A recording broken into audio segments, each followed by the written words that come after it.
My name is Vrushali Kulkarni, and I'm really excited to participate in TestFlix 2024. The topic of our discussion is Beyond Compliance, Creating Inclusive and Usable Products for All. I guess you are right. You guessed the topic. The topic is digital accessibility, and the topic is really close to our heart. So before we get started, let me quickly introduce ourselves. So my name is Vrushali Kulkarni, part of the one of the big four organization. I am the QA craft lead and leading the accessibility team. We also have Tanvi Kumrawat over here, and she is my colleague working with me for last 10 plus year in the accessibility field, and she's an accessibility SME plus certified accessibility. Like she's one of the pillar for our practice. So let's get started. The first slide talks about the current scenario of accessibility, and we have highlighted couple of things over here, and we are calling them as myths. The very first one, that digital accessibility is for certain set of people. The second one is accessibility is all about compliance standards, regulations. Third one, we are using it and we can address it as a feature. So as a afterthought, once everything is done, we can just incorporate it in the cycle. The last one is it is very costly and it is a time consuming affair. And compliance also gives maybe a complete experience from the accessibility standpoint. Let's understand what the reality is. So, um, digital accessibility, as I mentioned, is for everyone. So it makes sure that the interface we are interacting with is we can understand, we can interact with it, and it is for everyone. So not just for specific set of people.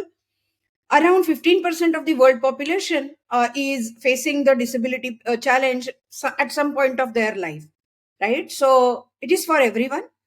The point number 2 and 4 are related, where we are talking about accessibility won't come just with compliance.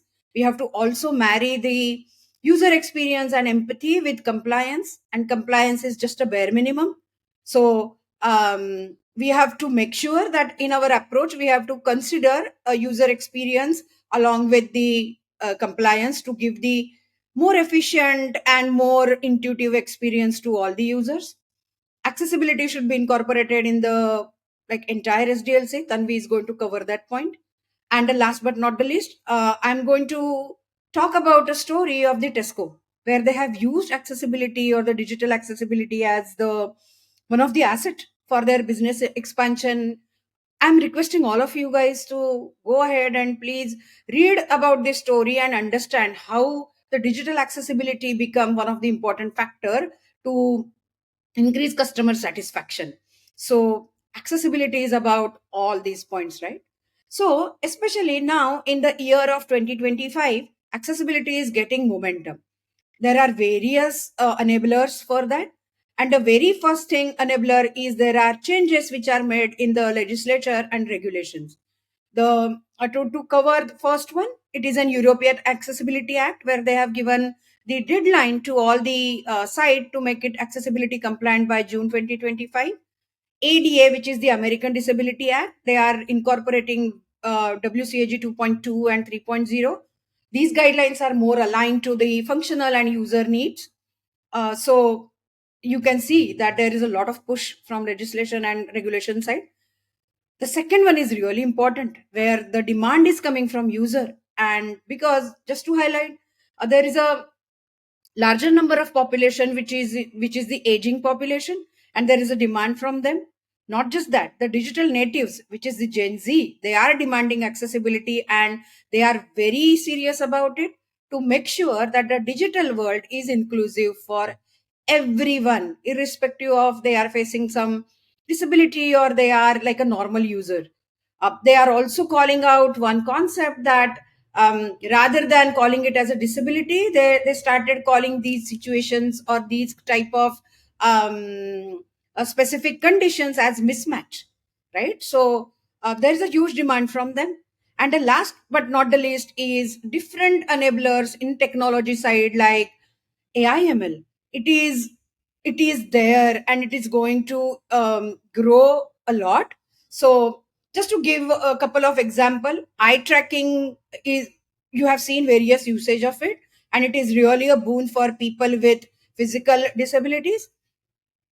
Various Gen AI features, like translation into various languages, or maybe converting different models like text to video, video to text, is really boon for people with hard hearing abilities or vision abilities, right? So you can get these things quickly done. There is a facility now available to convert the conversation real time into the language that you want, right? So all these things are gearing up right now, and they are providing various features which we can consider while developing our products, and we can make sure that our products are getting more inclusive as we are developing and as we are including these technical enablers.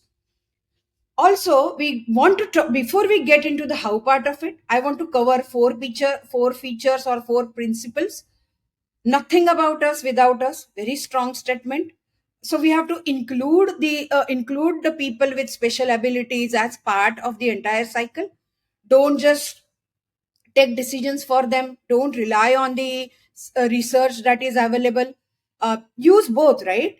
Use research plus also consider their feedback. Don't treat them as a transaction. Include them for focus group discussion, user testing, all these activities.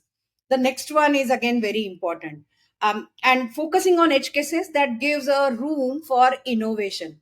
One good example in this space is the audiobooks. Every one of us is using it, right? But they are specifically created for people with hearing disabilities. So all these innovations are really important. Not just that, closed captions is second, one more example. Typewriter is one other example. So we have to make sure that our while doing our product development, all these edge cases are getting covered, and we are giving some room for innovation. These two aspects are, I will talk about it majorly from a mindset change, because accessibility is a mindset, it is a culture of the organization, and it should get inculcated. After that, these two principles will get applied. So rather than just taking it as a checkbox from a regulation perspective, give it the good amount of time, treat it properly, use the right approach there. And accessibility, it is a commitment to inclusivity, right? So it is a lifeline for many people, and the product which you are trying to create, make sure that it is an, in the digital world, it is inclusive, it is usable for everyone, right? So these are the principles that which we have to use while implementing the approach that Tanvi is going to cover in the next part of the session. So over to you, Tanvi. Thank you, Rushali, for setting the stage, sharing some really good examples to understand how we can go beyond compliance. So, going ahead with the shift left concept we just touched upon. So, overall, throughout the SDLC or throughout the product development lifecycle, we understand that it's the spectrum of scenarios that we need to cover is really huge. It is not restricted to the physical disability, it also caters to different situations, temporary, permanent disability, and much more. And to do this, we definitely are blessed with technologies like AI, ML, and a lot more to make sure that it is incorporated in the overall development life cycle. So let's not stay behind, definitely use the spectrum as well as the technology to get the right shift in the overall development life cycle. So basically, shifting left, not using it as an afterthought, is something which is really important. And last but not the least, having thought about how we are moving left, what are the different plannings and the procedures and the estimations that you'll be considering, we should not forget to document it. We should not forget to take the right approvals and the sign offs which are really needed to proceed. Moving over, requirement gathering phase. So basically, overall, we are doing a great job. We are having the right diverse stakeholders during the requirement gathering phase. We are mentioning the right amount of details within the story, but we are really missing upon including the personalized experiences, the inclusive personas, use or incorporation of the latest equipments like smart glasses, biometric data, and a lot more. So we really have to make sure that we are incorporating all of these into the requirement gathering phase itself, so that we are on track and we are ensuring that we are giving a comprehensive experience to the users. To achieve this, we have tools like persona spectrums by Microsoft Figma. We have tools like GPT to create deep dive user stories. Just a small example about the spectrum to ensure that we are not losing out different types of personas is something right on the board here. So basically, along with the different users, there are different situations that we need to consider and something that we cannot miss upon. Moving over in the design phase, now what's more important is definitely that currently we are using our universal design principles. We are also using amazing tools like able, stark, and also taking our designs to the pwd people to get it tested, to ensure that all the inclusive angle is there in our designs. But what is the current demand in the design phase as well is the adaptive designs that actually adjust to the user interactions and the behaviors.